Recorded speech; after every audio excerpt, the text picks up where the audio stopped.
आज संपूर्ण कर्जत तालुक्यातून पलसदरी येथे श्री स्वामी समर्थांच्या मठामध्ये दर्शन घेऊन प्रचाराची रॅली स्वरूपात सुरुवात आम्ही संपूर्ण तालुक्यात केलेली आहे।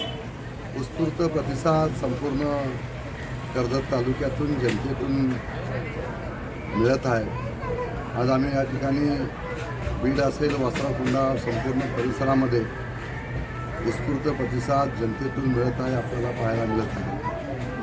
खरं तर जो विकास या मतदारसंघामध्ये केलेला आहे या विकासाची पोचपावती म्हणून जनतेतून हा उत्स्फूर्त प्रतिसाद प्रचारादरम्यान मिळत आहे।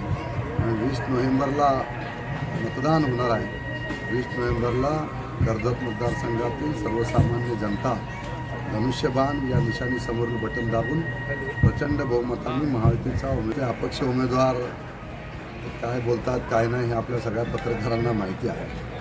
वासरेकुंडा हा पारंपरिक शिवसेनेचा बालेकिल्ला आहे। या प्रत्येक भागात प्रत्येक गावात आमदार महेंद्र थोरवेचे समर्थक आहेत, शिवसैनिक आहेत आणि उत्स्फूर्तपणे प्रत्येक शिवसैनिक मोठ्या संख्येने महिला भगिनी आरती घेऊन या ठिकाणी उत्स्फूर्तपणे उतरलेले आहेत।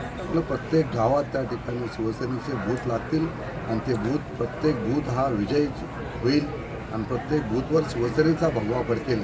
त्या वासरेकुंडातील ही सगळी परिस्थिती बदललेली आहे। जनतेने विकासाला प्राधान्य दिलेलं आहे, त्यामुळे दादागिरी करणाऱ्या धमकवणाऱ्या जमीन लाटणाऱ्यांना प्राधान्य देणार नाही जनता। वासरेकुंडाची जनता ही सुज्ञ आहे।